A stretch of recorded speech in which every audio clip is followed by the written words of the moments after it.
நண்பர்களே. ஸோ இன்றிலிருந்து RRB group டிக்கு வந்து நம்ம ரெகுலர் கிளாஸஸ் வந்து பண்ண போகிறோம். நிறைய பேருக்கு வந்து அப்ளை பண்ணிருப்பீங்கன்னு நம்புகிறேன். இன்னும் அப்ளை பண்ண நினைச்சிங்க அப்படின்னா பிப்ரவரி 22 கடைசி நாள். ஸோ இது வரைக்கும் அப்ளை பண்ண கூட இந்த 2 நாள் கொஞ்சம் எஃபோர்ட் போட்டிங்கன்னா அப்ளை பண்ணி முடிச்சிடலாம். தமிழ்நாடு அளவில் வந்து பார்த்தீங்கன்னா ஆர்ஆர்பி குரூப் டிக்கு வந்து மிகப்பெரிய வந்து ஒரு அவேர்னஸோ ஒரு கைடன்ஸோ இல்லை அப்படின்னு மாதிரி தான் நான் ஃபீல் பண்ணேன். ஸோ அதனால தான் நம்ம இனிஷியேட் பண்ணி இன்னிலேருந்து கிளாஸஸ் வந்து நம்மளால முடிஞ்சதோ எஃபோர்ட் போட்டு உங்களுக்கு ப்ரொவைட் பண்ண போகிறோம். ஸோ அதனால வந்து ஆர்ஆர்பி குரூப் டிக்கு நீங்கள் தயாராகிறீங்கன்னா நம்ம சேனலை வந்து சப்ஸ்கிரைப் பண்ணாங்க, சப்ஸ்கிரைப் பண்ணிட்டு பெல் பண்ணி கிளிக் பண்ணி வச்சுக்கோங்க. ஸோ இன்னிலேருந்து கிளாஸஸ் ஆரம்பம். ஸோ இன்னைக்கு வந்து இன்ட்ரொடக்ஷன். ஸோ பேசிக்காக வந்து என்ன அதுக்கான ஒரு இன்ட்ரொடக்ஷன் கிளாஸ் தான் இருக்க போது. நாளையிலேருந்து சப்ஜெக்ட் வைஸாகவே வந்துடும். ஓகே, இப்போ வந்து பேசிக்காக இன்ட்ரொடக்ஷன் அப்படின்னா ஆர்ஆர்பி குரூப் டி வந்து பார்த்தீங்கன்னா அதாவது ஆல் ஓவர் இந்தியா வந்து 32,000க்கு மேலே வேகன்சியும், தமிழ்நாட்டு அளவில் 2,694 வேகன்சியும் வந்து விட்டுருக்காங்க. தமிழ்நாடு மீன்ஸ் வந்து பார்த்தீங்கன்னா சதர்ன் ரீஜியன், சென்னை. ஓகேவா? ஸோ இதுக்கு வந்து பார்த்தீங்கன்னா எலிஜிபிலிட்டி 10th தான். ஸோ 10th லெவல்லனால இன்னொரு விஷயம் என்னன்னா கூடுதல் ஒரு தகவல் நமக்கு ஒரு பெனிஃபிட்டான விஷயம் வந்து எக்ஸாம் வந்து தமிழ்லேயே இருக்கிறது. ஓகேவா? ஸோ நம்ம வந்து கிளாஸஸ் வந்து தமிழில் தான் பண்ண போகிறோம். இப்போ ஓகே, இப்போ ஆக்சுவலாக வந்து இப்போ பிரைமரி என்ன தெரிஞ்சுக்கணும்னா எக்ஸாம் வந்து எந்த மோடில் வைக்கிறாங்க, ஓஎம்ஆர் சீட்டா அப்படிங்கிற ஒரு கேள்வி வரும். எக்ஸாம் வந்து கம்ப்யூட்டர் பேஸ்டு டெஸ்ட். ஓகேங்களா? சிபிடி. சரிங்களா? கம்ப்யூட்டர் பேஸ்டு டெஸ்ட்ல தான் எக்ஸாம் வைக்கிறாங்க. Online test. சரிங்களா? ஒவ்வொரு பேஜ் வைஸாக வைப்பாங்க. சரிங்களா? ஒவ்வொரு பேஜ் வைஸாக வைப்பாங்க. ஸோ அது வந்து தொடர்ச்சியாக வந்து ஒரு மாதம் கூட நடைபெறலாம், இல்லை 2 வாரம் அந்த மாதிரி கூட நடைபெறலாம். சாட்டர்டே சண்டே அந்த மாதிரி ஆல்டர்னேட் டேஸில் வந்து பண்ணிக்கிட்டு இருப்பாங்க.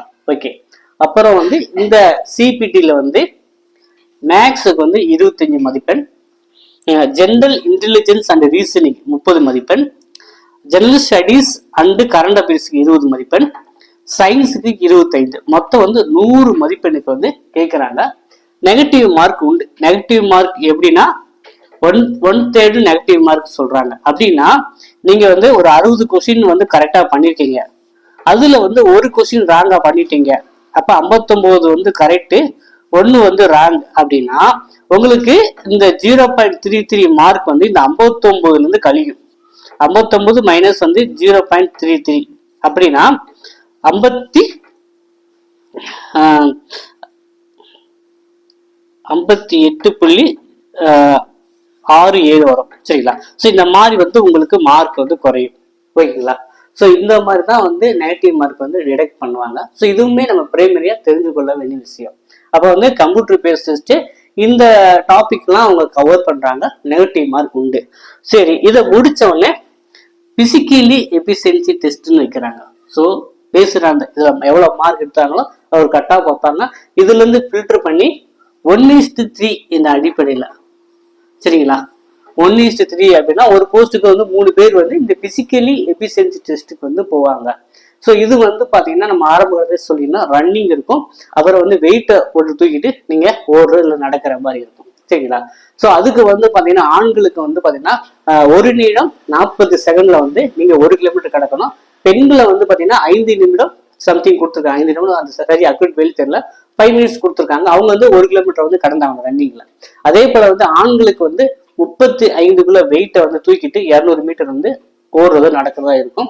அதே போல பெண்கள்னா 20 கிலோ வெயிட்டை வந்து தூக்கிட்டு போற மாதிரி இருக்கும். ஸோ இதுதான் இந்த பிசிக்கலி எஃபிஷியன்சி டெஸ்ட்ல வந்து வைக்கிறாங்க. ஸோ ஆஃப்டர் தட் வந்து ஃபைனலா வந்து சர்டிஃபிகேட் வெரிஃபிகேஷன்.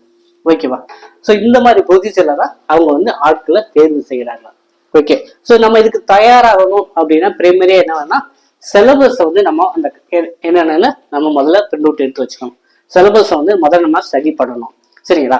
பிளஸ் வந்து அடுத்துதான் நம்ம என்ன பண்ணணும் அப்படின்னா ப்ரீவியஸ் இயர் கொஸ்டின்ஸ் வந்து அப்போ வந்து பாத்தீங்கன்னா கடைசியில வந்து 2019 வந்து நோட்டிபிகேஷன் வந்தது. 2018 2022 தான் எக்ஸாமே வச்சாங்க. அது வந்து பாத்தீங்கன்னா நிறைய பேஜ் வச்சிருந்தோம். இப்போ அது ஒரு 10, 15, 20 பேஜ் வரும்னு நினைக்கிறேன்.